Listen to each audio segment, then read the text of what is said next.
This is Saad, and this is the spiritual discussion program. I want to thank Sister Marino and Bless for the show before us. Hope you're well, listeners, and hopefully Brother Gregory will be joining us very soon.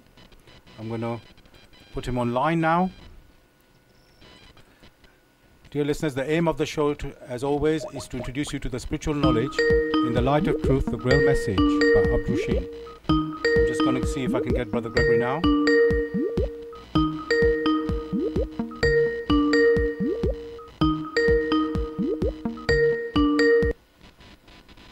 Welcome, Brother Gregory. Are you there?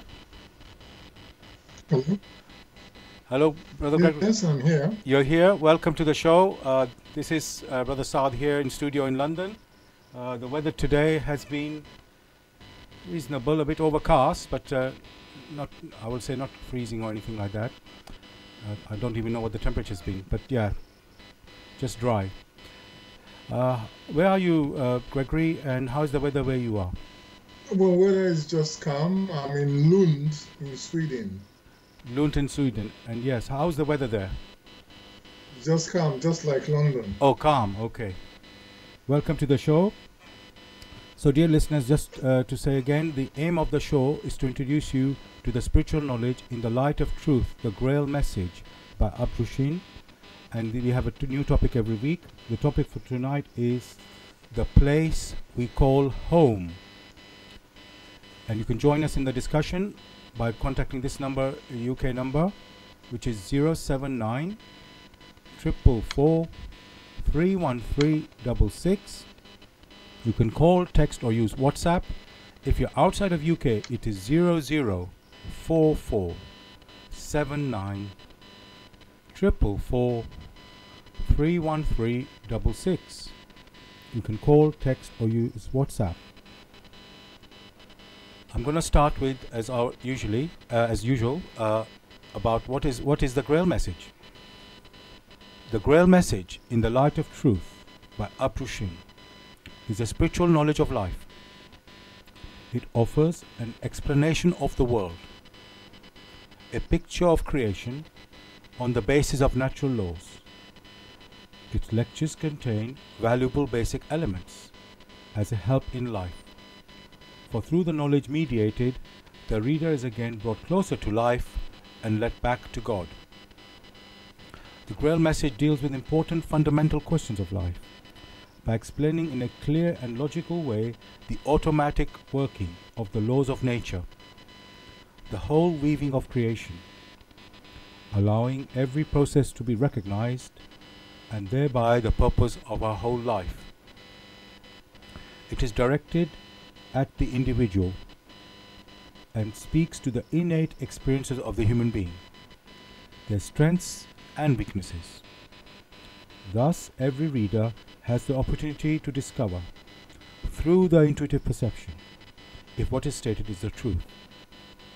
Combining with matter-of-fact reasoning, a complete world picture arises, where there is no separation between the visible world and the great world beyond the five senses, nor any separation between scientific and religious striving for knowledge. I'd like to give you a couple of quotes from the author of the Grail message, Abdul Sheen.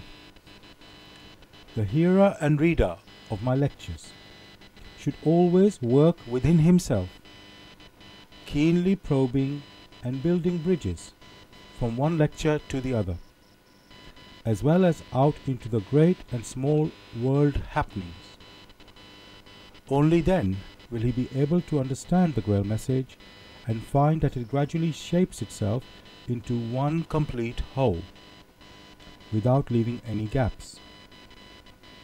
Again and again, in all the happenings, the reader will come back to the basic features.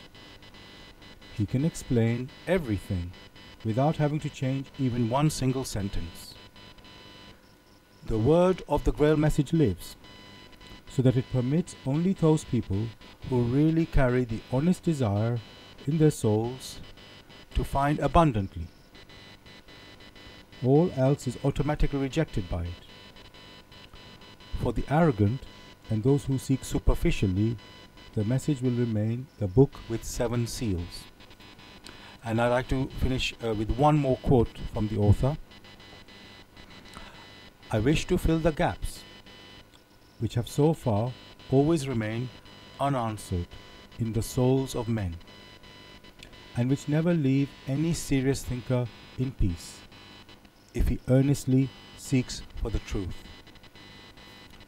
So dear listeners, I'm going to remind you the topic again for tonight is the place we call home, and you can join in the discussion on this number, which is 079 444 313 66.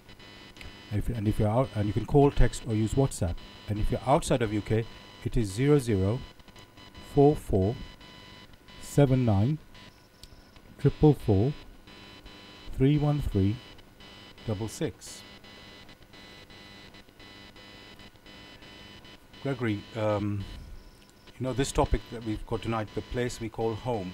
The word home is just like, it rings inside your heart. It's like touches you. Something makes you feel warm, and just warms you up basically.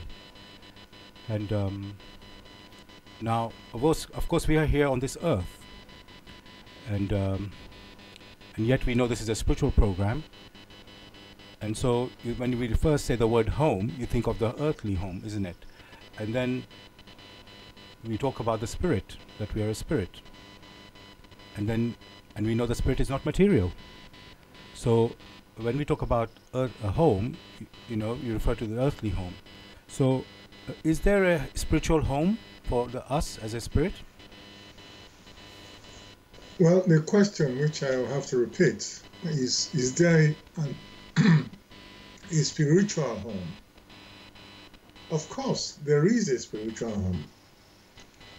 A home or a domain or a place from whence the inner core of man started off.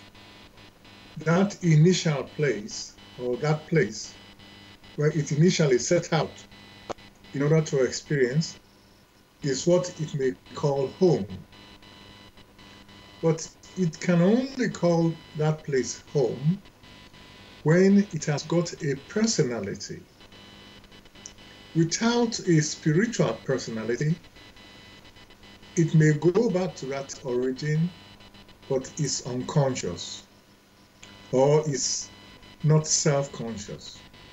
So the place that a person we call home, that place, that personality or that spiritual personality must be self-conscious, such that in peace and tranquility, it may carry out its activities from that domain.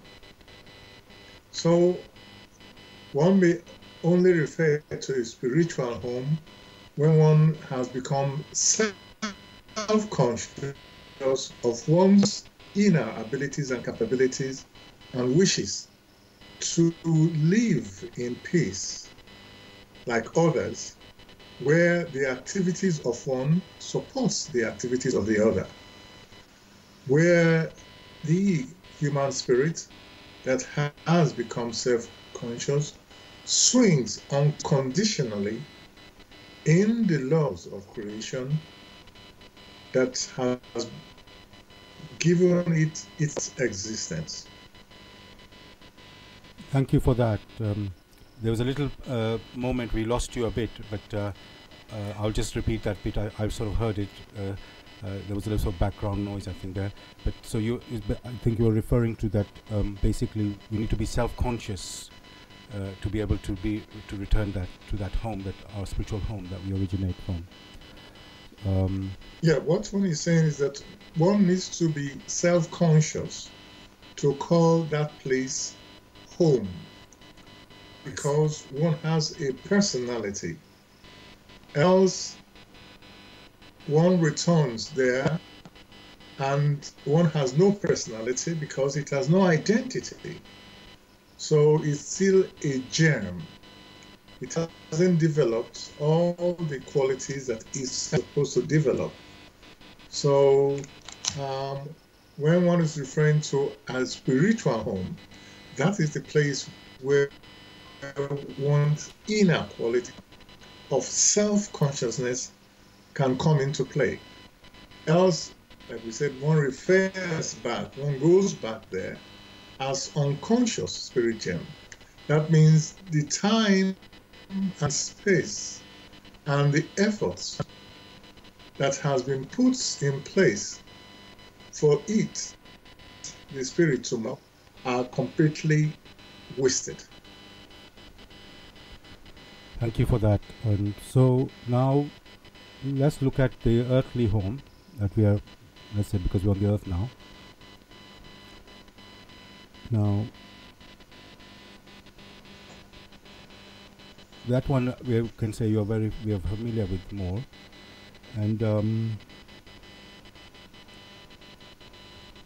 would you say the home is the earthly home? Do you think that has also a spiritual purpose? I mean, apart from, that's where we go to rest after work, where we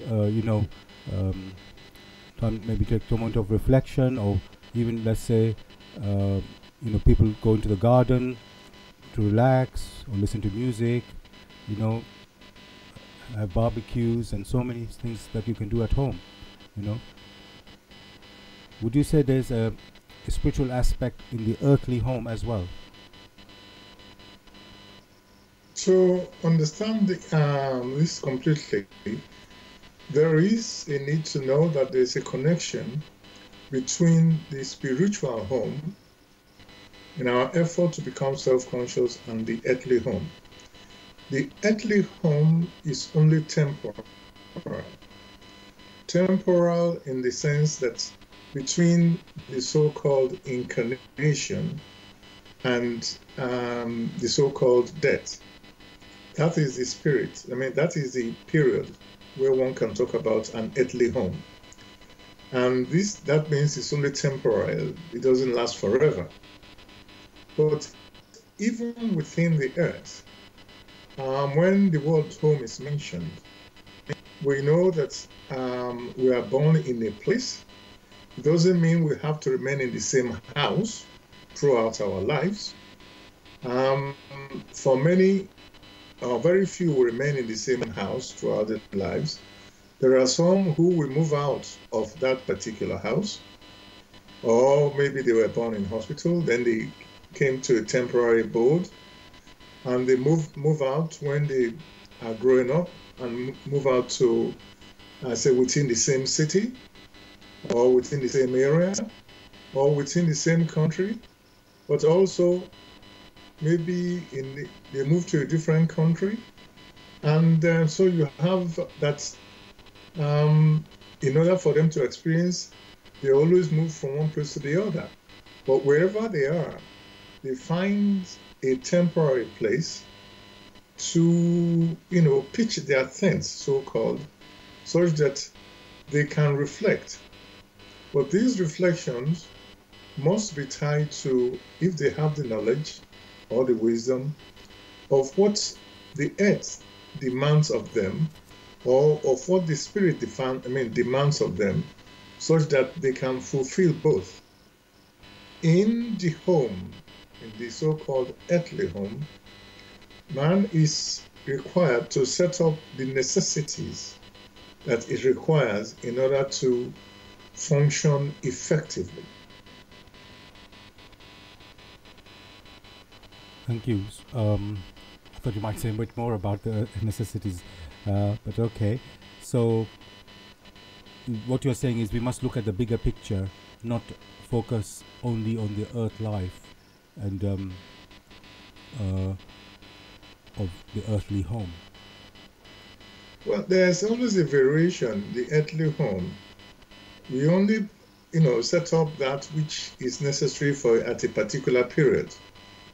If in maturing, you set up a home in one city, and then you have the longing that there are some things you need to do in other places.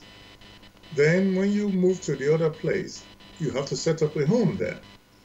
But it's not that one needs to set up a home permanently and in one place and refuse to go to other places and gets there and doesn't set up a home.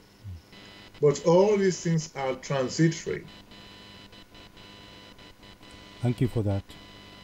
So there's a quote from Jesus. He said, "In my Father's home or house, there are many mansions." Can you please explain what he meant by that? Well, one may consider house or home or mansions. There are many places where the possibility of experiencing for the human spirit or for creatures in creation, there are many places for them to function. So that's what he was referring to. His Father's house means creation as a whole, rather than what you have, the little abode, which we call the earth. The earth, which is parts, or material parts, which resides in the material parts of creation.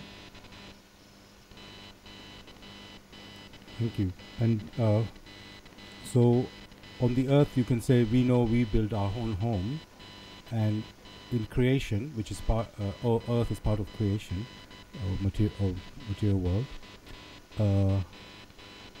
The other homes that we are talking, which are outside of the, let's say, matter, how are they created? Are there other beings that have built those places? Through our activities, we also build our own homes, even in other realms.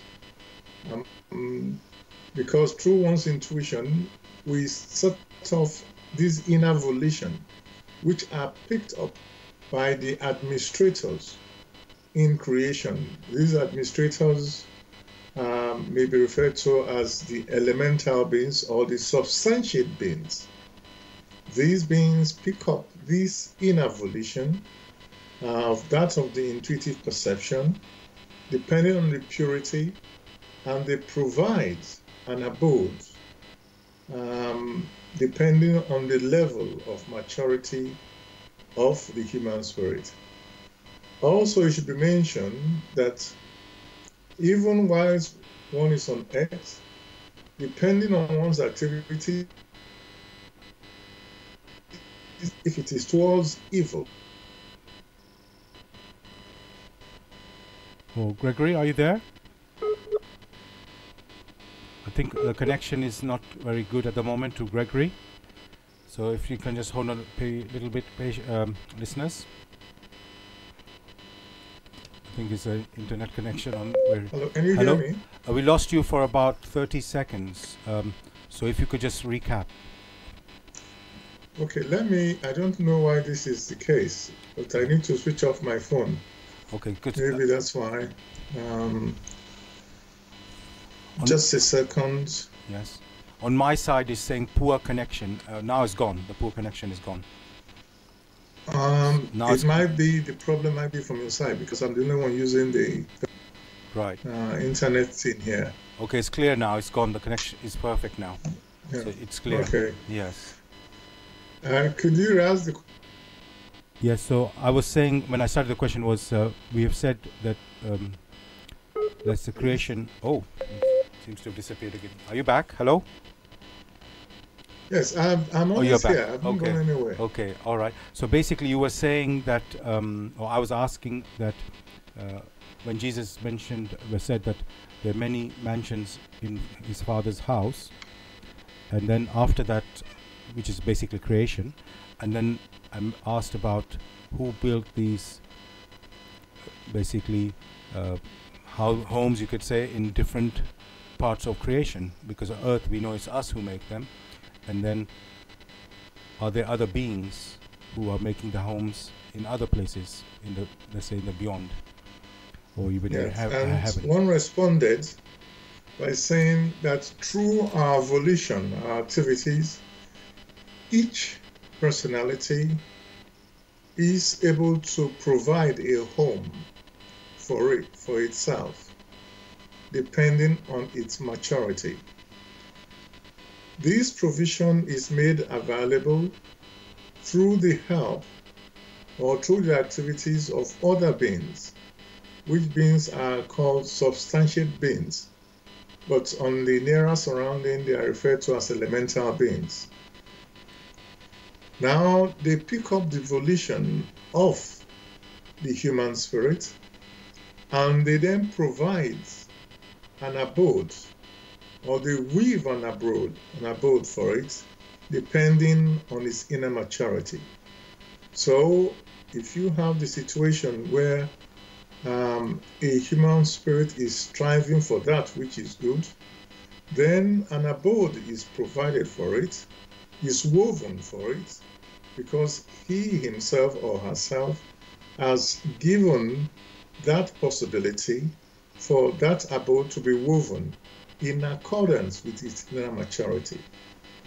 And in most cases, if you have those who are of evil volition, then a corresponding abode is woven for it by these elemental beings or substantiate beings.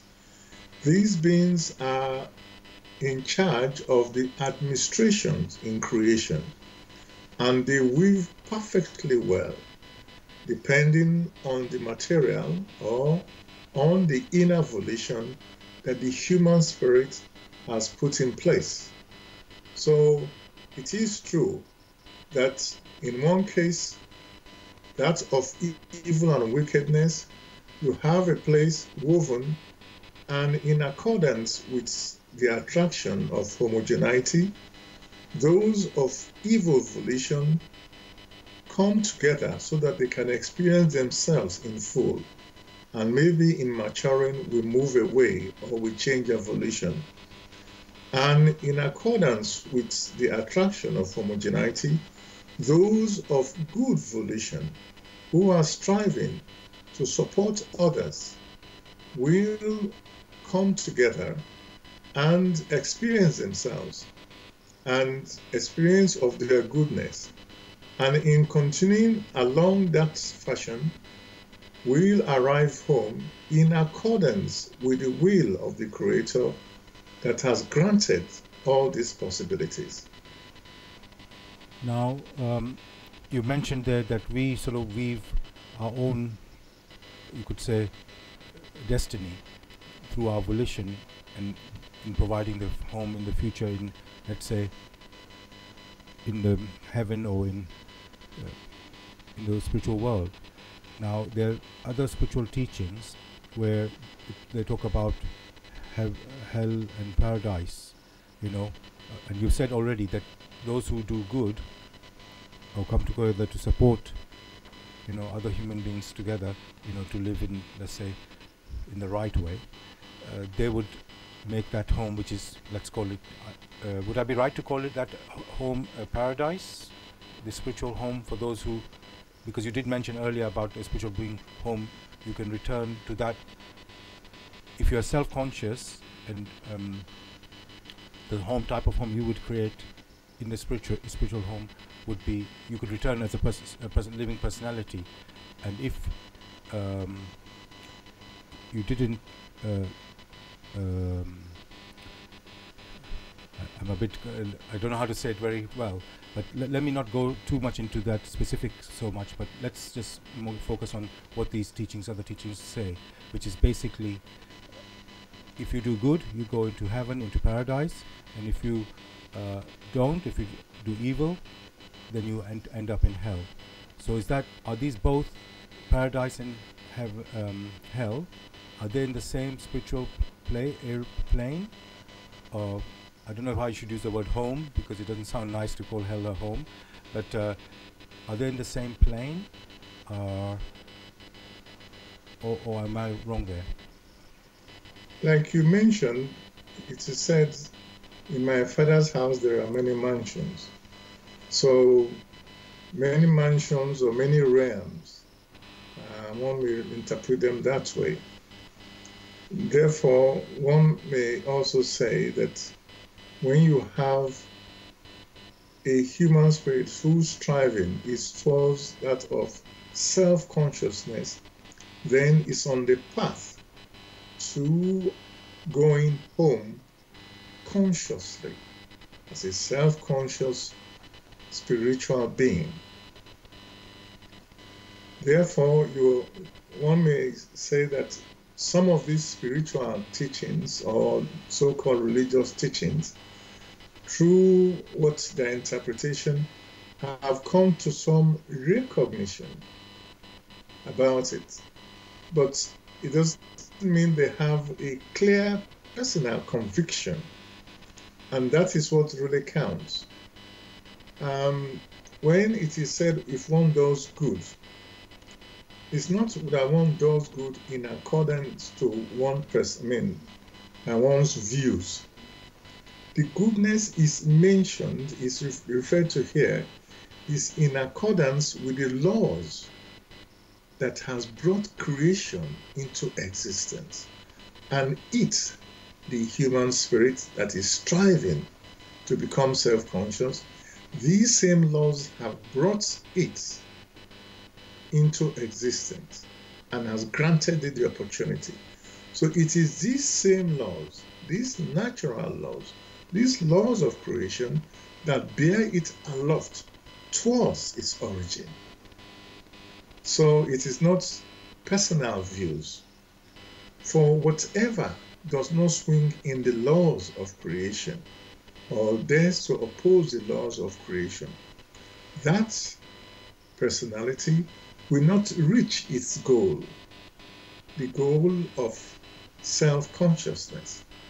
For along the line, it will delay its ascent, and the opportunities which exist in this world of matter do not last forever. So if it doesn't mature within that given opportunity time, it will lose all that it has gathered in its experiencing to ascend higher. Therefore, many of these other teachings, to some extent, they are correct. But the correctness depends on the personal conviction which they have acquired along the way, which gives... Oh, Gregory? Okay, just lost the last 30 seconds. Sorry, lost you for a couple of seconds there. So just repeat what you said, the last sentence.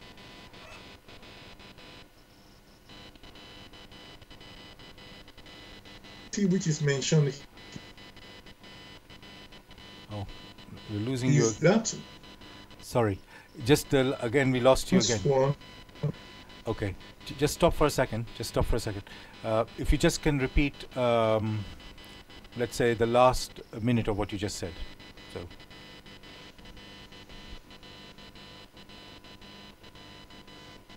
Oh.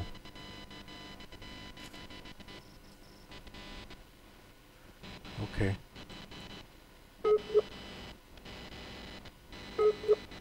We don't seem to have you there. Are you there, Gregory?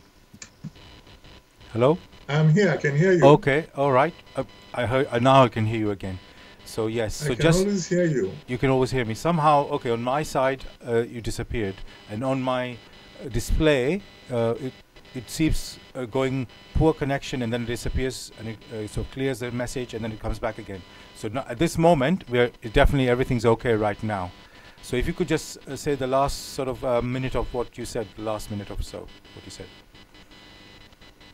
What I'm saying is that the step-by-step maturity of the human spirit is based on personal conviction, which conviction is that as long as it strives towards that which is good in accordance with the laws of creation, definitely it will arrive home. Not based on religion, but based on the inner personal conviction it has acquired.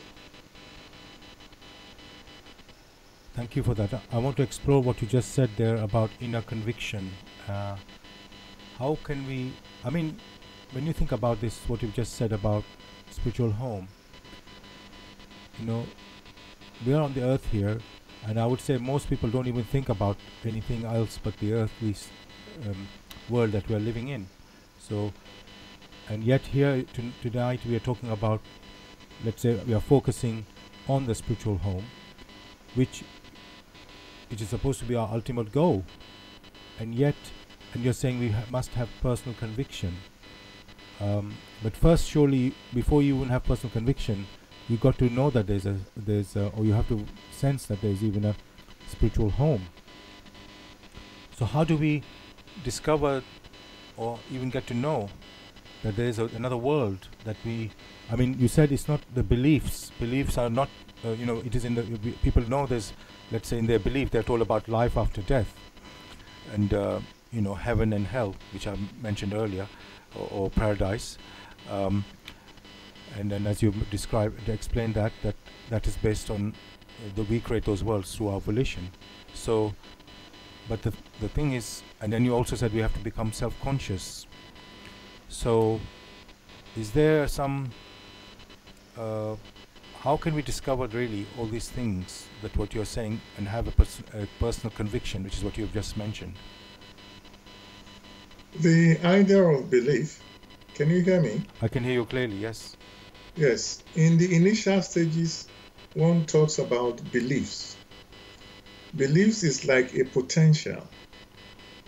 However, we must examine what we believe. We must subject rigorously what we believe to examinations, which examinations are based on the laws of creation. In the first instance, there is the need for the personal intuition, which intuition grants us the possibility to examine that which lies outside that of earthly experiences. For the inner man, which is of spirit, expresses its activities towards the earth as one's intuitive perceptions. So if one is oblivious to one's intuition, then it's like a scenario where one is in a sack and is tied at the top. And that means it's unable to perceive intuitively. That is the scenario where we have leading towards spiritual death, because the spirit is asleep, or because it doesn't bestir itself strong enough to make it known that it exists. In most cases, like you said, people only listen to their intellect, and with that, they move no further, because they don't examine whatever has been presented to them. So only through one's intuition that is the channel that one is able to use to connect to the spirit, which spirit itself is alive. Else is unable to make that connection, and it goes towards spiritual death, because the experiences which the spirit needs, it lacks in order to move forward. Thank you for that answer. Dear listeners, you're listening to Bless Radio. It's the Tuesday night spiritual discussion program. The aim of the show is to introduce you to the spiritual knowledge in the light of truth, the Grail message by Abdushin. And if you want to know more about the Grail message or get a copy of the Grail message, you can go to this website, which is www.grailmessage.com. I'm going to spell that. www.grail, Grail, message, message.com. And the topic we are discussing tonight is the place we call home. You can join us in the discussion by contacting us on this number, which is 079 444 313-66. You can call, text or use WhatsApp. That's a UK number. If you're outside of UK, it is 004479 444 313-66. And just to remind you, the topic for tonight is the place we call home.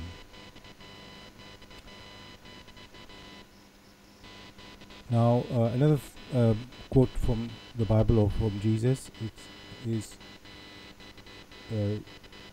lay not your treasures upon the earth, and for I go to prepare a place for you. What did he mean by that? Well, the answer we discuss, the topic we discuss about the intuitive perception, which intuitive perception means that the human spirit activities are such that it sends out information or perceptions, whatever, towards the back brain, then to the frontal brain, and the response after experiencing on the earthly plane comes back to the frontal brain, then the back brain, and back to the spirit. That is the natural process. So in this case, whatever experiences one has gathered, that which is beautiful or not so beautiful, and that which is helpful to the spirit, the other beings that we mentioned in chapter to establish, based on its maturity, a place in a particular realm where it can experience in peace and tranquility, but filled with inner movement, if it is striving towards its home, which is based in paradise. Now, it has to go through several steps, one little step at a time, in moving towards home. It is these ones, only through the pattern, only through the paths that Christ has mentioned, or if one follows that particular path, then one will arrive home in paradise. Because through his teachings, he has given the key to move forward. Without following the teachings, in principle, it doesn't mean one has to become, in quotes, a Christian, but one must be deep within.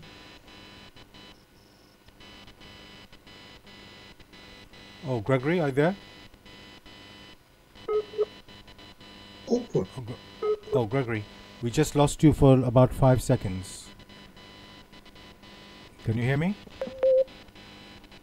Hello? I've been hearing you. Okay, I know on your side, maybe you could hear me, but on my side, seem to be losing, just for a few seconds, we seem to lose you.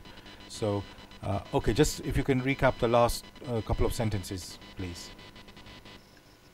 Well, through the teachings that Christ has given, a path is therefore hewn through which one can follow. In principle, it is that path, a path of love, which swings unconditionally in the laws of creation, that one is able to arrive or move towards one's home and into those realms that have been prepared by the spirits of beings, which we also call the substantiate beings. Thank you for that. And I think you've already sort of answered it, because in the quote I was using for Jesus, which is, lay not your treasures upon the earth, for I go to prepare a place for you. So really, it's not Jesus personally making these places, let's say, in heaven.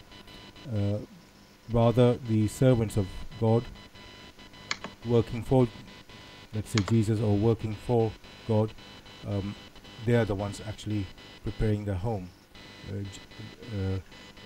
Well, one may also add to it, the treasures most of the time which are referred to are different from the treasures which one may talk about here on earth. For whilst on earth, many people talk about treasures in terms of money, because they have so much money, which varies from country to country. There are others who their treasures has become patience and understanding and supporting others. And therefore you have those who wish to have as much financial resources. They spend all their earth life piling it here on earth until they have billions upon billions. But before long, they pass on. Such earthly treasures are of no use. Whereas, on the other hand, the treasures which I referred to are that inner maturity, those talents which have been granted one to develop that will enable it to go back home as a self-conscious human spirit. Those are the treasures, not the amount of coins or paper money that one has acquired here on earth. And very sadly, that's what you find is the case, where many a person pursues these things and has no time for self-reflection. Thank you for picking on that, actually. And I've got a question, sort of, you were talking about the earth, accumulating earthly treasures, money mainly, or material things. So I just wanted to put a question of, and you mentioned about the treasures, let's say in heaven, patience and being mature and so on. I also want to just a little bit talk about what the sort of landscape is like in paradise or heaven. And in, let's say, one of the teachings that you come across, it says it's a land of milk. I'm not talking on the earth now, I'm talking about the spiritual home now. So this is a land of milk, honey and wine. That's how it's been described, or rivers of milk and honey flowing there. Is that really a true is that really true? Well, these are only expressions to give a picture, to paint a particular picture. If one is reflecting or is thinking of the idea of milk here on earth, because we need to drink milk, and honey because honey is sweet, and wine because wine is also sweet, and these are only pictures to depict. For up there, we do not need the physical milk. However, the radiations that stream out of the source, which lie higher, we need. And those radiations provide all that is necessary for continuous existence.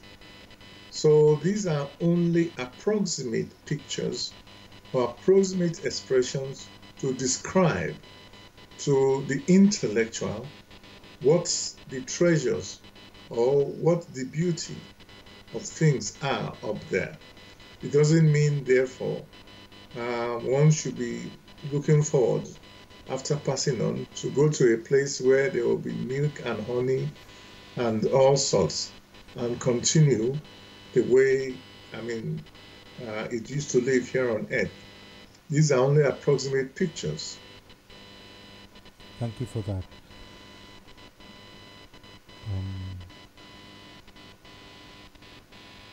trying to think of something else about people think of what you could sort of compare the earthly and the heavenly worlds, and okay, I'm not going. Okay, yeah, because what you have said, in that example we just talked, or you just discussed now, you can see that, of course, we know milk and honey is a material which is needed on the earth, but the reflection of the milk and honey and wine in the obviously spiritually you can't eat or drink that, because that's not, it's not matter there. So obviously it won't be that, but this, as you say, streams of energy. which reflect that word. That's approximately give that picture to us. So thank you for that. Okay. Another thing again is from the, let's say, beliefs that we find, or religions that we find, or even a common practice that we find when people pass on. You know, relatives and friends of that person who's passed on. We bring flowers to the funeral, and then we say, rest in peace. And at the same time, people are believing that they're going to heaven or paradise. So when some people say rest in peace, do they mean that, oh, they can now relax in this heaven? Because we are assuming that, let's say, people are not believing when somebody dies that that's the end of their life. I mean, some people do believe that. We know that people who don't believe in life after death.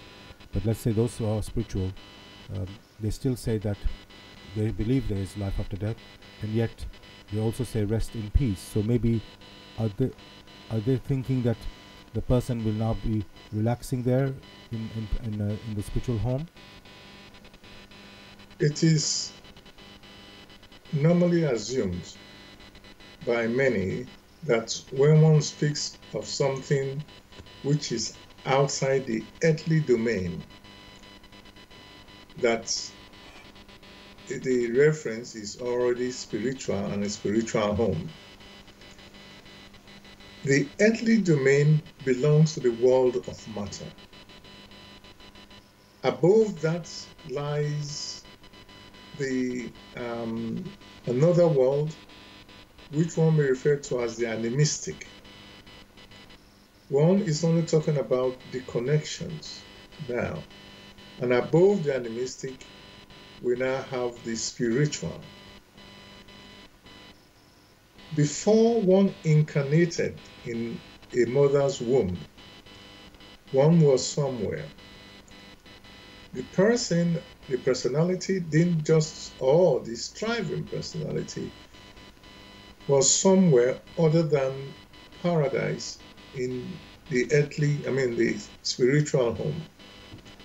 It was somewhere, it incarnated in the womb of a mother and was born, and thereafter had to grow in order to experience before it gets to a particular time, and it had to sever itself through one reason or the other in order to proceed for further experiencing.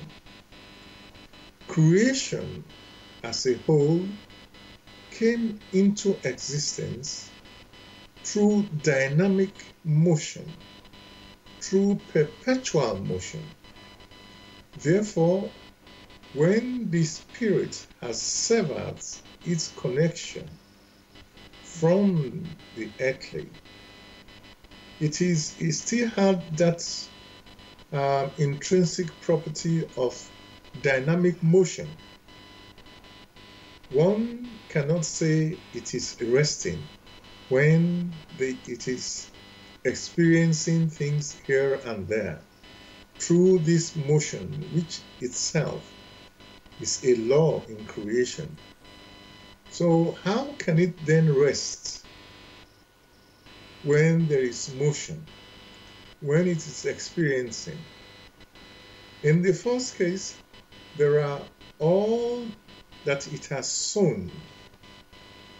The returns will come back to that particular personality. Some returns will be here whilst on earth. Some returns will be when it has severed itself in the ethereal or in different planes. It needs to experience all this because creation itself is mobile.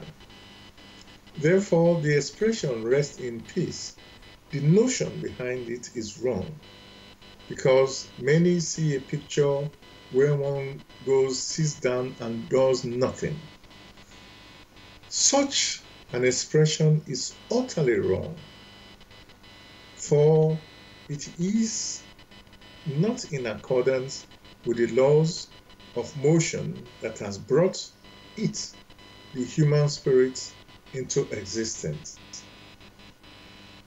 On the contrary, it will be pushed to those areas where it has given the material for a home. If that home that through its activities it has prepared is in the nether regions where there is terrible hostility and fight, then it will go there to experience, even if it has pretended to be good.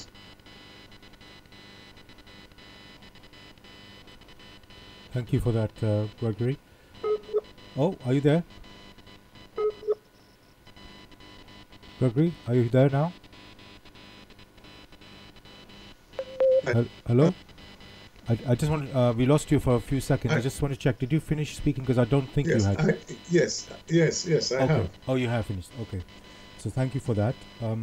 Now, yes, and so you basically very clearly said that this expression "rest in peace" when people say it after somebody dies, earthly death, is completely wrong, because there's no such thing as resting, because life is motion, everything's motion, and we continue to live and act in the beyond. So there's no relax or resting going on.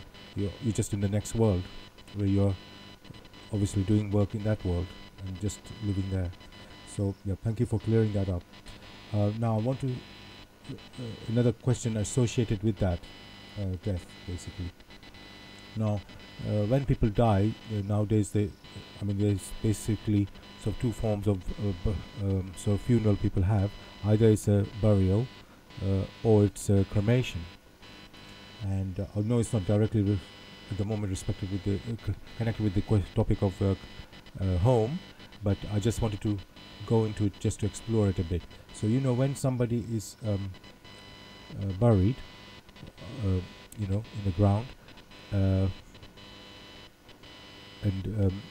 what is the process there going on, with the transition of from the human spirit to the beyond, and when somebody is cremated, is there anything, let's say, what is there some dangers in that? Because is the spirit affected when somebody is cremated? Yeah. So basically, it's really what happens in the process when somebody is being buried or when somebody is being cremated. One must look at the overall picture, how the human spirit incarnated in the womb of a mother before the earthly birth, and after experiencing towards earthly death, the spirit severs itself depending on the maturity.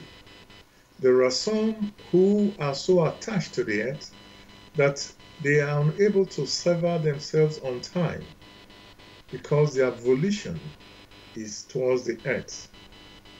And therefore, when death occurs, they are closely bound through personal radiation and through their volition towards the earthly body. So they stick around. In a process where there is cremation, because the spirit is still so closely bound to the earthly body through its volition, it has spun threads, then you now have it is sensitive to the cremation process, where the physical body not only decomposes but is burnt. Such a personality feels the pain or the sensations of pain because it is closely tied to the physical body.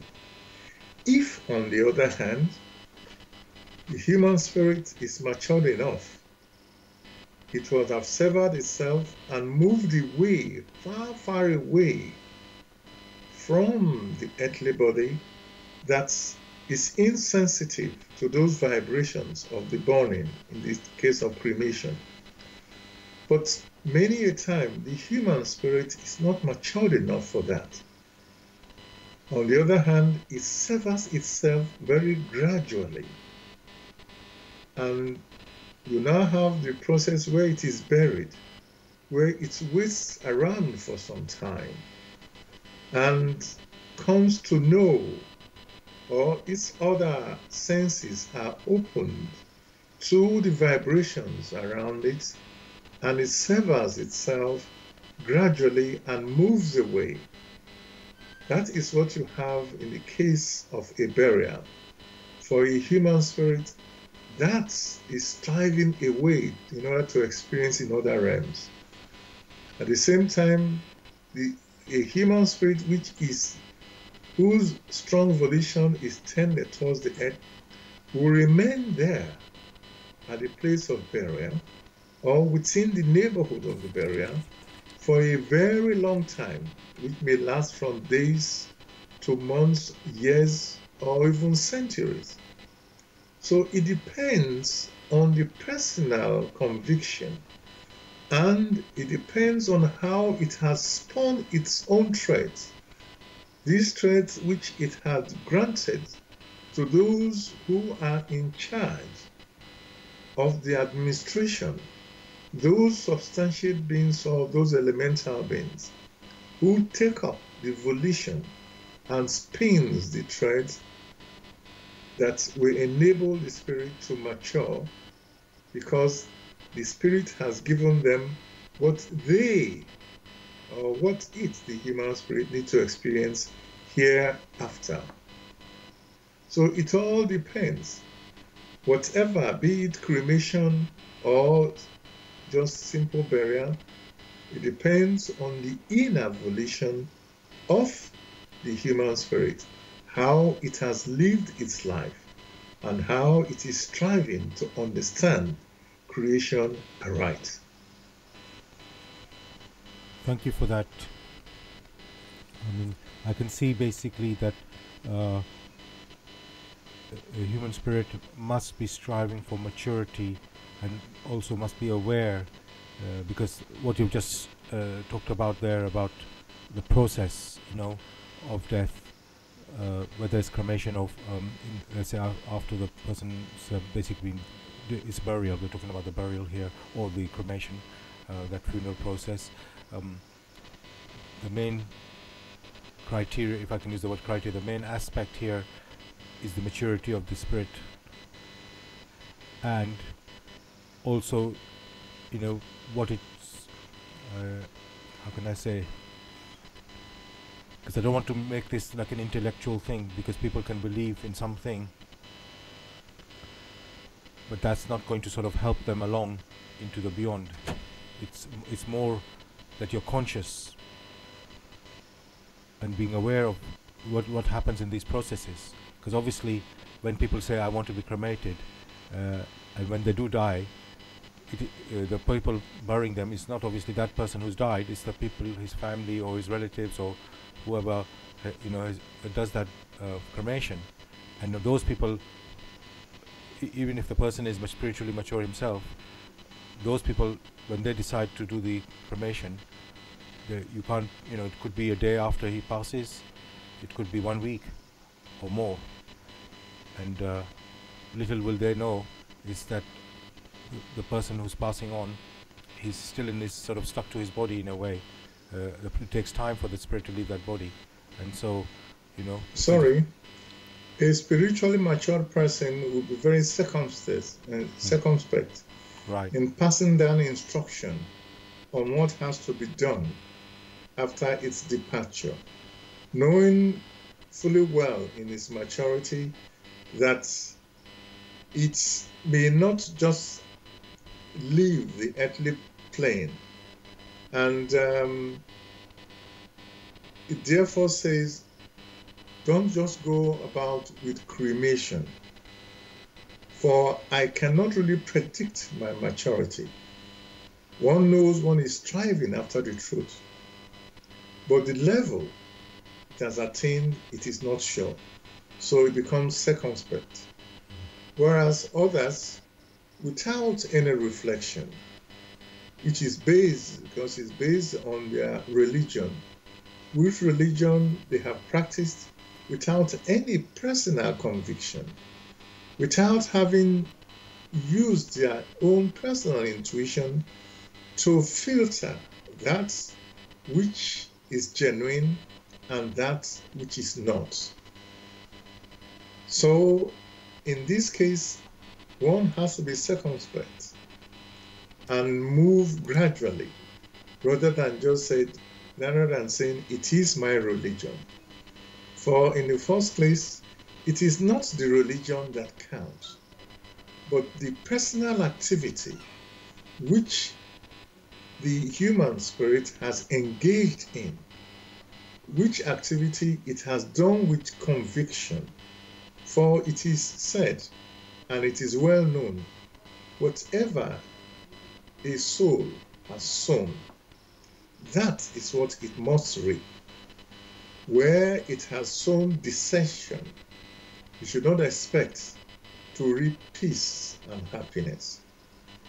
With the personal conviction in everything one does, one will change its ways and become very careful in jumping to conclusion, whether it is religious or not.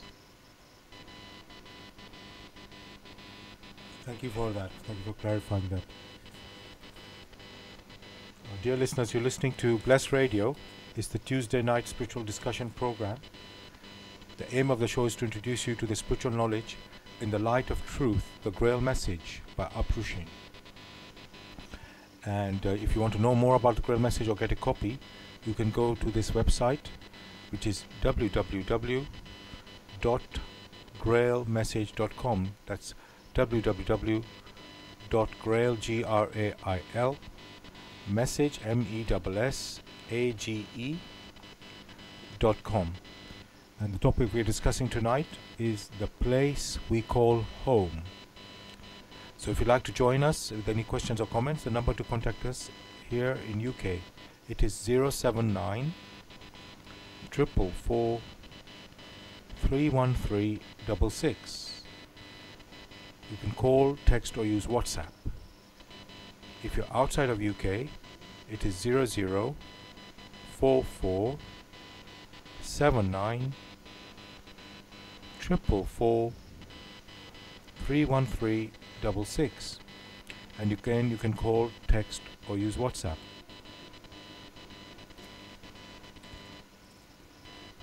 Gregory, I want to move on to some little bit more earthly situations and things that are happening in the world that we are seeing.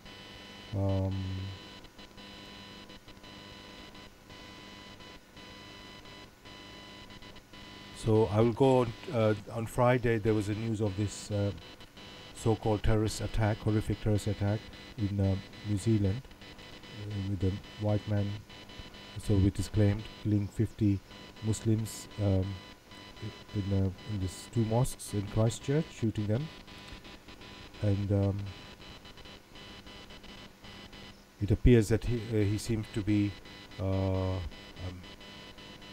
worried about immigrants, non-white immigrants in this case, sort of, you could say, taking over this white majority country, New Zealand, and maybe somehow degeneration of that culture that he wants to put, and he thought this is the way he should protect it. And maybe he was not feeling his country is a home, feeling at home at his own home country. Although we have been told he might be Australian actually, but obviously he did it in New Zealand, and he must be living there, I guess. So he must be calling it a home in some way. So if we just not concern ourselves too much on that point. So my question about that is, Gregory, when people, because they're feeling insecure, I'm assuming this is the reason. Of course we don't know exactly what reason he's done. I mean, there's things on the Facebook or whatever he's put out, and that's what various people are going on that news. So, but we'll just discuss it in that way because it's something that's happened. So would you say there was something that he did not feel at home in his home country with this sort of immigrants coming in? And I've got a further question on that, but because people feel like threatened and maybe insecure. So would you say he somehow reacted in this sort of a violent way because of that feeling? Well, one may first consider a comprehensive overview or survey in which one mentioned that the home, the eternal home of a self-conscious human spirit is the paradise of man, from whence it has issued. And when it's issued from there, the beings, the substantiate beings and the elemental beings, or whatever one would care to call them, made provision such that is able to experience along the way and finally here on earth. And when it has experienced in accordance with the will of the Almighty, is able gradually, step by step, return home to the paradise of man as a self-conscious human spirit where it participates in the activities consciously. The same thing happens when you have a human spirit that has incarnated in a place here on earth. On incarnation, there is the need, or it senses the need in order to move around, in order to gather experiences, which experiences will enable it to mature. That is what moves many others in order to experience and mature. Thus, it's what moves those so-called Britons who later on found Australia or found New Zealand. Had those in New Zealand prevented others from coming in, then they would have been stuck in where they were born, and they would not have gone to other countries. The same applies to countries like the United States. Whatever those who migrated there do is a different topic which can be discussed differently. Now, in the same fashion that when we are born, we do not remain in the same place, in the same house, but move away from that abode, that spot where we were born, in order to experience within the house, outside our neighborhood, outside the borough, or outside the town, or outside the city, or outside the country. If in each case, those who are already there refuse for others to come and experience, then we have a scenario that's just happened in a place called New Zealand. So one has to look at these things very, very carefully. For when you look at it, many people who respond in such a hostile fashion do not have the overall picture, because for now they consider themselves to be at an advantage. They do not want others to share in what they themselves considered the fruits of their labor, even if those fruits were obtained in manners which are questionable. So when one sees one's fellow human spirit, one should strive to show some understanding for many, live in fear. In fear in the sense that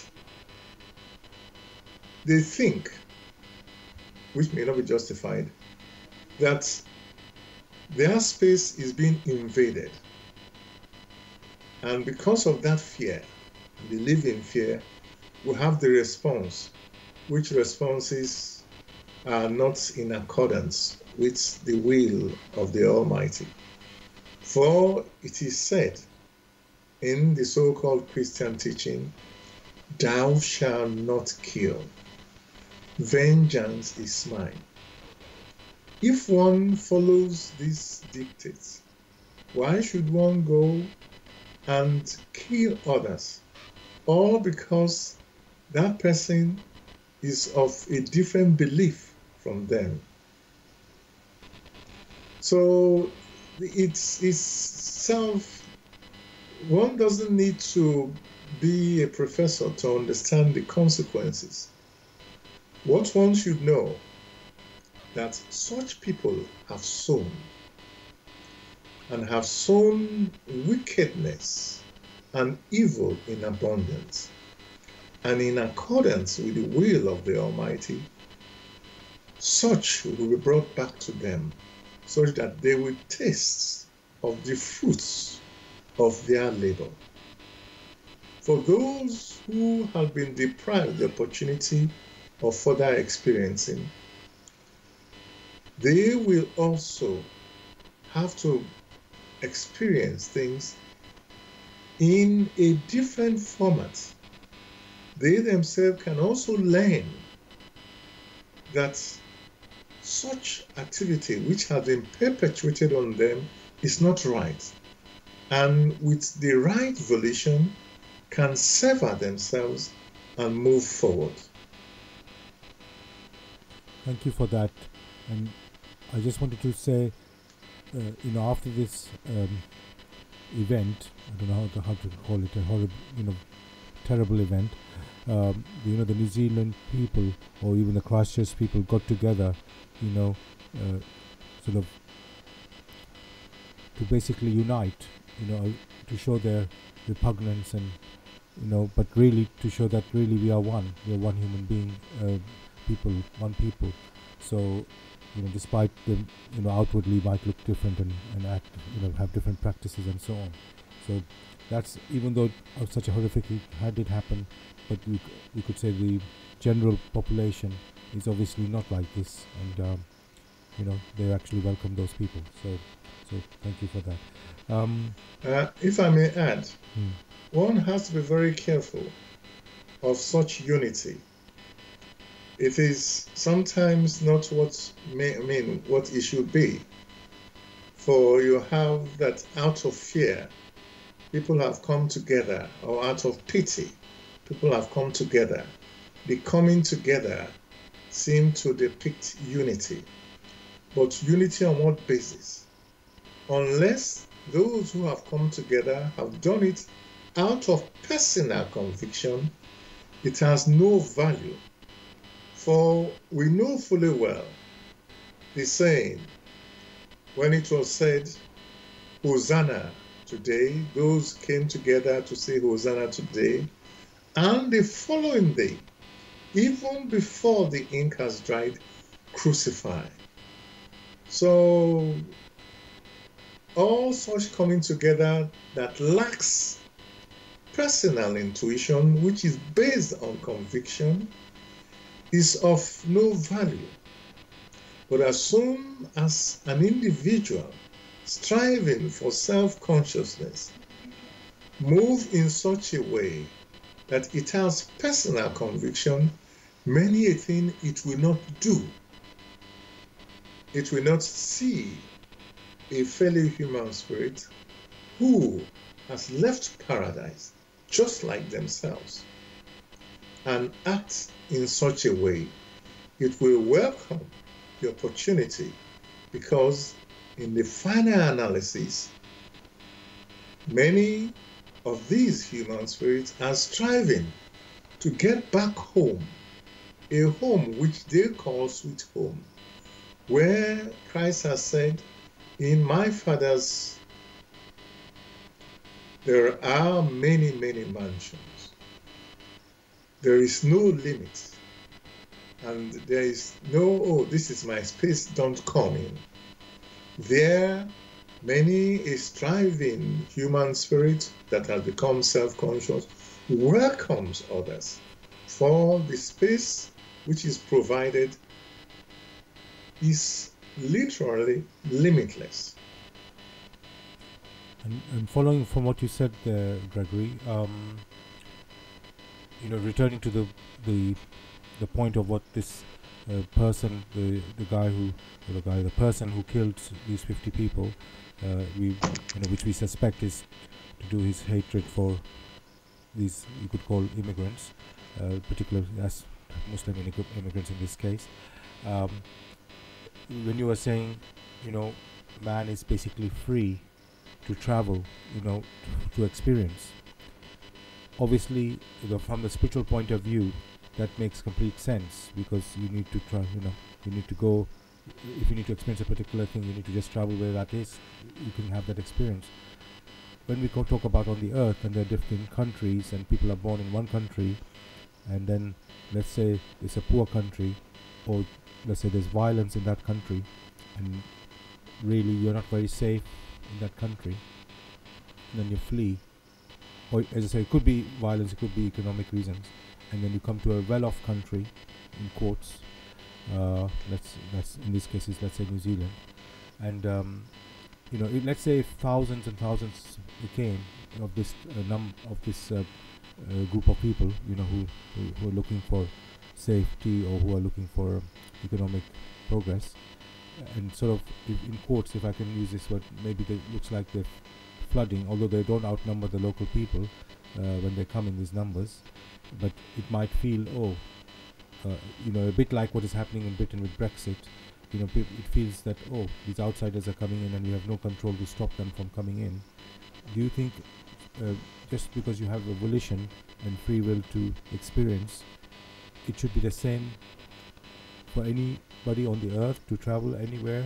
Like, there's no borders, you just travel from any point to any point. There should be no restriction. Just because your volition wants you to travel from A to Z, let's say I'm using that A to Z, you should be free to do that. I mean, in this case, I'm specifically mentioning with economic reason, or fleeing from violence because of the country they're in is just too, not so, I don't know what you say, for not so good for them, and so they feel they need to just. Well, let's be precise. Let us look back into history. Before the Second World War, there were Jews all over Germany, all over Europe. And when they were persecuted, beaten, many had to leave a place where they were born and had to move forward.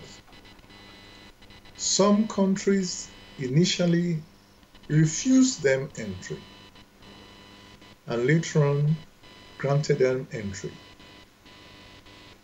Look at the so-called United States. Where are those who found the place called United States today? They left out of economic reason. They left because there were wars, desolation, all sorts of things in Europe. They had to flee. When they got to the new land, they set up places. And for a long time, many people migrated there, and they were welcomed. So it depends on the maturity of those who are already entrenched. All that is needed is a bit of history, in such a way their activities not only in the land where they now exist, but their activity towards those in the lands where they have suffering is different.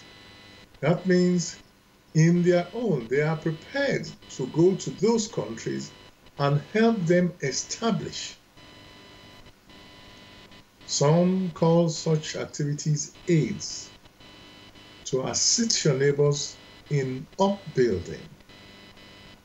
So there is variation, but the human spirit, one way or the other, has put in traits, which traits in return now sort of pressures him or her to move from one place to the other in order to experience. Some may have to experience difficulties. Some may have to experience prejudice, which prejudice they themselves might have put in place at an initial stage. So creation is filled with movement, dynamic movement, but the overall picture has to be seen or has to be acknowledged for one to draw the proper conclusion. But above all, whether it be sweet experiences or bitter experiences, the spirit is still able to make use of its experiences to enrich itself, such that, granted the opportunity to return to the earth or to some other domain or to some other plane, based on what it has experienced and how it has evaluated these experiences, is able to change itself and be of use and be of value to fellow human spirits that have set out from paradise on the roads of self-consciousness. That is not only on earth, but also outside the earthly domain. Thank you for that. Now, I want to, again, we're staying with the earthly home or earthly earth, let's say, at the moment. There was a news story let's say, less than a week ago, where an elderly woman in UK was basically killed in her own home when some young, let's say 2 young people, I'm not quite sure exactly the number, let's say, I think they were doing a burglary in this lady's home, and then somehow, I don't know exactly the story, what exactly happened, but at some point, unfortunately, one of them or two of them killed her in the home. I don't know, maybe she caught them or something, and they just could seem to, rather than just run away with whatever they had, they seem to have attacked her and killed her. And this is an elderly lady, and the daughter of that elderly lady spoke about this thing, event, and she said, "Oh, this is her mother. This was like her home, was her safe haven. This was the place you would feel safe." And this happening in her home, people get burgled. We know that. You can't protect always like that your home, but then to be killed in your own home, especially as an elderly person, is like the most horrific, sort of thing when in a place which is supposed to be your safe place. So I'm sort of making up a question on this in my head. Is there a way where you can, how can I say, be sure that you can be protected at home, especially when you're a vulnerable person like this, because as we said, the home is meant to be your safe haven. And here, as I said, we know people get burgled, we know that, but to actually get killed in your own home, especially when you're a vulnerable person, it seems, massive tragedy. So is there any way somebody can feel, protect themselves like this? Of course, there is a way, or there are ways. But the principal way is that of vigilance. Vigilance in the earthly sense, vigilance in one's intuition, vigilance everywhere, such that before such an event becomes precipitated to become an earthly happening, that is already, taken care of. Taken care of in the sense that it will not precipitate and and happen in the physical domain. So as long as there is vigilance in an intellectual sense, vigilance in a spiritual sense, many a thing which will lead to a bad outcome can be prevented.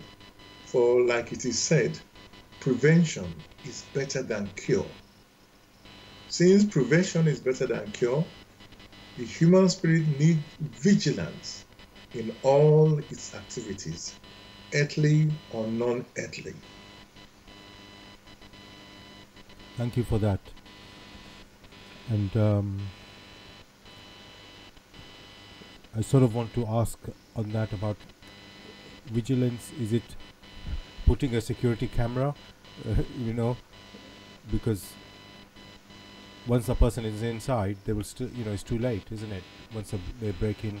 The thing is that when the word vigilance is mentioned, specifics, vary. Of what use is a security camera when the wall or the roof collapse? So if it's not, robbers burgling, it could be the roof collapsing. There could be so many things. But the human spirit being vigilant, with the five senses being on the alert, such things are picked out even before they precipitate into earthly happenings. You said the home. There are cases where someone was just sitting in front of the home with massive barriers, and a car sped out of control, crushed the barriers, and crushed the person. The person was badly wounded. This is in so-called safe area. There are cases where one goes, in the street, and something happens, something which one was not even aware of, that there are problems there. Vigilance that is meant here is ensure the five senses are on the alert, and also one's personal intuition is on the alert, coupled with being prayerful in the sense that there are impressions that come that also transcend from on high to touch the human spirit, ensuring that it makes use of these fine energy vibrations such that it is well guided. Many of these things, before the events occur, there are impressions that the person may have. But many times, such things are swept aside and ignored. It is vigilance,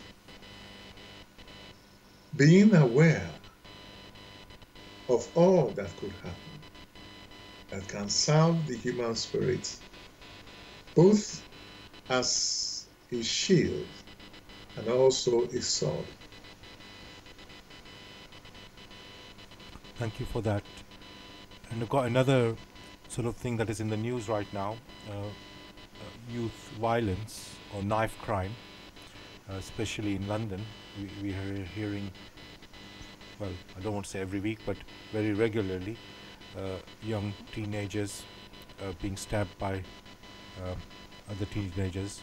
It's mostly in the black community, and but whenever we say that, people say, what about in Glasgow?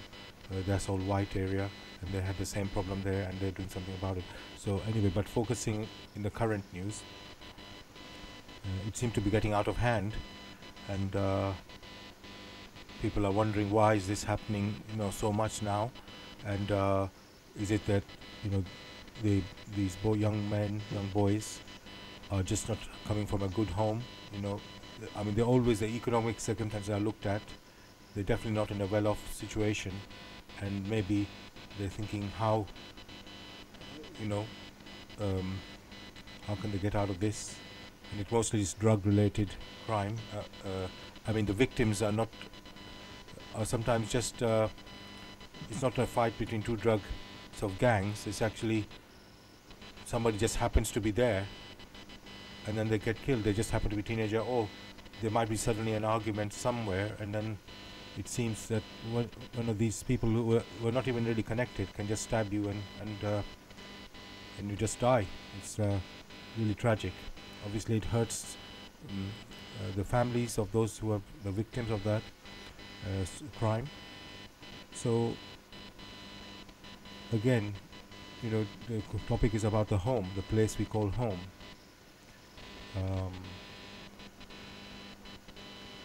How can basically we do something for this? Find a way for people to to be brought up in a way that can they don't do this sort of things. Basically, they find an outlet which is not whatever. As I say, it's very difficult to pinpoint every one of them because it's not always one drug gang fighting another drug gang. It can be just. If I may come in, yes. Whether it be knife crime or gun crime, crime remains a crime. Whether it's being black or white, it remains a human spirit striving to become self-conscious. One cannot say that because of the economic condition, people buy guns or buy knives. In fact, it is those who are economically well off who buy guns. Which guns do more damage? It is those who are so much economically well off who build atomic bombs, all right, to do maximum damage. So one should have an overall picture that crime remains crime as long as what is being done is of no value and no help to the human spirit in order to mature. It remains, thou shalt not kill. So whether you kill by sticks or by guns or by knife, it remains the same. And trying to find solutions in silos does not help the situation.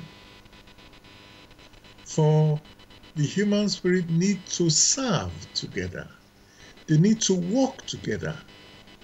Since many people are tied to football, one may use the example of football. In the football field, there are people who have different tasks, but the goal is the same, to come out successful. So they join their forces. Or does one who scores the goal tries to disparage the goalkeeper on his side, or try to disparage the defender? That is not the case. The goal of the human spirit is the same, to become self-conscious. That means the inner abilities which each carry has to be cultivated and brought to maturity such that it can strive step by step, little by little, towards home, that home which is permanent, not to be tied up here in a temporary home. As long as the human spirit lacks the knowledge, which is the basic things we keep discussing in these topics, as long as it lacks that necessary knowledge, then it goes out and commits excesses. Whether those excesses are done with knives or guns or with grenades is immaterial, or even with atomic bomb.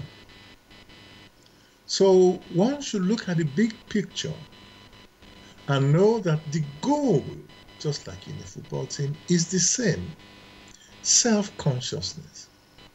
For once that goal is realized, then the need to support one another comes up. For you may find that one country may have resources which another country has not got. Unless you do everything to suppress the country, another country, you will find that the need is always there to exchange, to give things of equal value. Whether that person is advanced, so-called in an intellectual way, due to craftiness, is a different issue. Thank you for that, Gregory. Dear listeners, you're listening to Bless Radio. It's the Tuesday night spiritual discussion program. The aim of the show is to introduce you to the spiritual knowledge in the light of truth, the Grail message by Abdul Shin. And if you want to know more about the Grail message or get a copy for yourself, you can go to this website, which is www.grailmessage.com. I'll spell that: www.grail, Grail,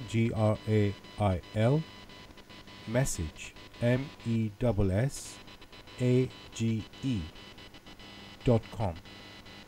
And the topic we're discussing tonight is the place we call home.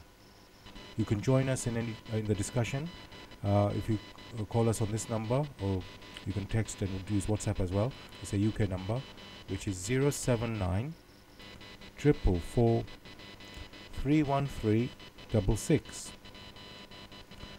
If you're outside of UK, it is 0044 79 444 31366. Again, you can call, text, or use WhatsApp.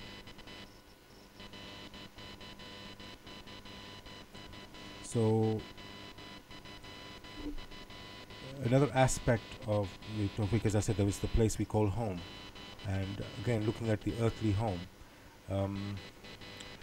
Gregory, you know, parents sort of almost live for their children, you know, to basically work all the hours they're available to sort of hand over things to their children to make life easier for their children, you know, because they think that when their parents had to work to help them, and they wanted to make it easier for their children to have an easier life. And let's say, for example, especially in today's world, you notice that the house prices are going up and up and up, and it was much cheaper to buy the houses, much easier to buy the houses. The salaries have not gone up like the prices. The house prices are going like rocketing, you know. Well, the salaries are not matching that. And so what's happening, and I'm assuming, I'm talking about in the general, of course, because some people might be well off and they can just buy it in cash or whatever they can do, but the majority have to have a mortgage and so on. I'm assuming the ones who want to buy a house, that is, of course. And then what's happening is, there's not the children, of course I'm talking about adult children now, not that they're not children anymore. They're just, let's say, not able to make a deposit to actually borrow the money nowadays, because there's quite a high requirement to have a deposit.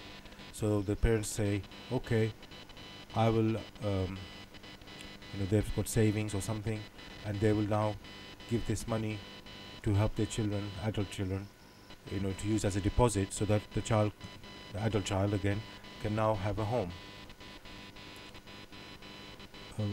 Is that a good way for sort of to help someone? I mean, your family, let's say. The question remains, there are challenges.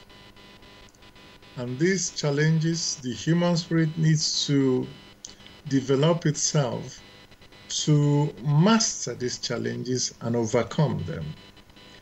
A simple example that one will want to say is that you have a team and this team in a football match is playing against another and is finding very challenging and very hard to score a goal. If you are the parent of one of the footballers, what will you do? Are you going to now come and jump into the field and say, I'm going to help my son to score a goal or my daughter to score a goal? These challenges are there to strengthen the human spirit. Many a parent, if you understand that very clearly, the challenges which were their due to their weavings, they strove to manage and manage well. The challenges which the children face are of a different challenge. Therefore, parents, if they are conscious of their responsibilities, should be careful in jumping in to put all sorts of easy ways before the children. For that will not strengthen the children and enable them to acquire the self-confidence which they need in order to move forward. For many, once they are not forced to open up their inner abilities, then they slacken and they fall behind. But as long as there are challenges which will force them, then you find that they search for all sorts of ways and they value what they have achieved with those partners or those friends or those parents that they are able to do. So parents must be conscious of their responsibilities. If, in spite of that, they still sense, for one reason or the other, they wish to provide for the children, which personalities are no more children, for they know that these children incarnated in the womb of their wives or of their partners and were born. And these children had to stay for some time in their nearest neighborhood, in which they had to prepare the physical body such that it will be the inner spirit is able to make use of this physical body correctly, such that it can face the challenges that are bound to come in the laws that has been placed in creation, particularly that of of reciprocal activity or reciprocal action, or due to the attraction of homogeneity.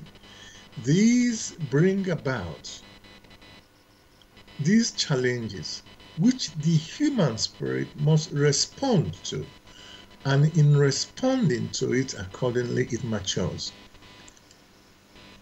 If the parents make it impossible for the human spirit to face these challenges, that personality is unable to mature as it should. Therefore, it becomes unnecessary sentiments. That means that particular human spirit whose path has been so smoothened, and because it's so smooth, is unable to stand and face challenges, may be forced to come back and experience that same challenge. Therefore, it is necessary for parents to know their limitations. They should prepare the physical body to ensure that the person that has incarnated makes use of this physical body accordingly. They should also provide opportunity to enable the human spirit to mature through challenges, For where there are no challenges, how can there be maturity? Thank you for that.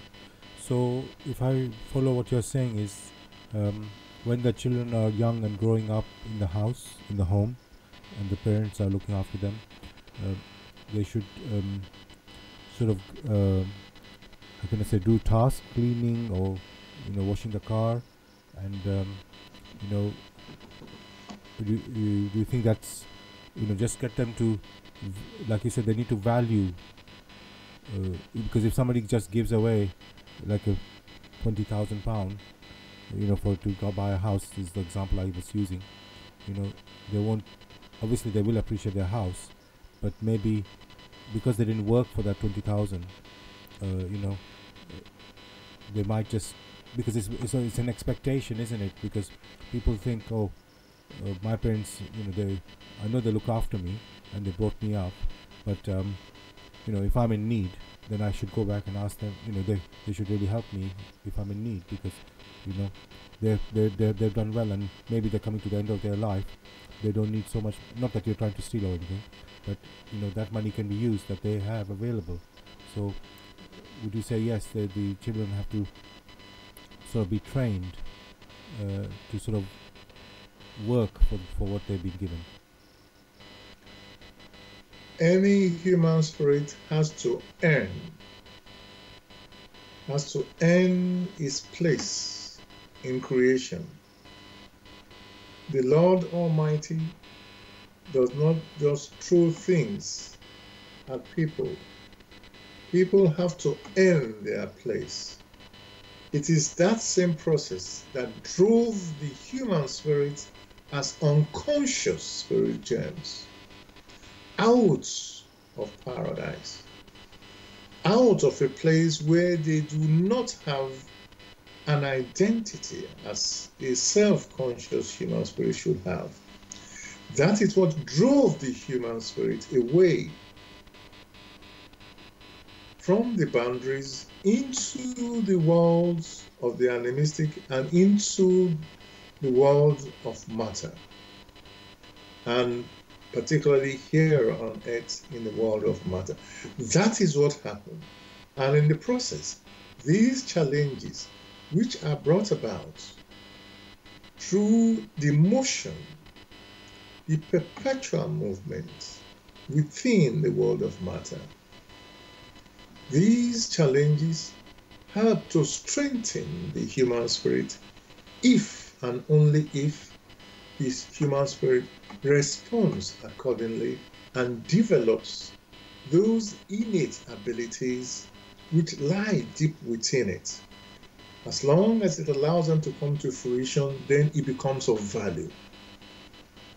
In the same sense, as long as these challenges which one has here on earth, as long as one responds to it in the appropriate way by developing all those innate abilities and capabilities, then one becomes of value. Or would you say, in the case of a medical doctor, that a parent who wants his child to become a medical doctor will not put tests in front of the child or of the son or of the daughter so that the child matures, but will always run around to find a solution for the child? What then happens when the parent has passed on? One shouldn't forget that such efforts only bind the parent to the child, and before long, the parents may have to depart this earth, leaving the child's or the stranger that has taken in as a human spirit, striving for self-consciousness, leaving such a personality not matured enough, and such binding will keep it in the nearest neighborhood until it matures to the extent to understand that such was wrong, before it can then move forward. But by then, the child, because it was not strong enough, will have had to undergo severe shocks and difficulties. So parents should be mindful of parental responsibilities. Thank you for that sort of important explanation of what the role of the parents are really in these matters, because parents just love their children, isn't it, and they want to do everything for them, and but without knowing it, they might be hampering their progress, and and just not knowing that's what they're doing, handicapping them. So thank you for clarifying, explaining that. Now we're pretty much at the end of the show. I just wanted to ask, is there anything you'd like to read from the Grail message, Gregory, for the listeners? Today, no. Okay. But one may want to refer many a listener to the work in the Light of Truth, the Grail message. And that which we have discussed today are only a tip of the iceberg. Never take our word for it. Go find the time to examine for yourself. Even the word must be examined. Scrutinize every sentence, every expression, to make sure it accords with one's intuition. Only in such a process will it bring benefit. Thank you for that, Gregory. So, dear listeners, I hope you enjoyed the show. The topic tonight was the place we call home. And as Gregory mentioned, we've only touched the tip of the iceberg. The real, let's say, gold or treasure is in the Grail message. So we encourage you and even request that you pick up a copy of the Grail message. You can go to this website, which is www.grailmessage.com. I'll spell that: www.grail, Grail, message, message.com. And as I say, you can explore the Grail message yourself. So thank you for listening to us tonight, dear listeners. We'll be back next Tuesday as usual, 6 p.m. to 8 p.m. We haven't got a topic yet, but of course we will have by that time. So please do join us if you can. And I wish you all a great week. God bless. Anything, Gregory, you'd like to say goodbye? Well, we wish them a beautiful week. Thank you for that. So have a great week, everyone. All the best. Look forward to you joining us next week. Brother Siam, hopefully he's on his way. Very soon he'll be starting his show. All the best, everyone. Take care.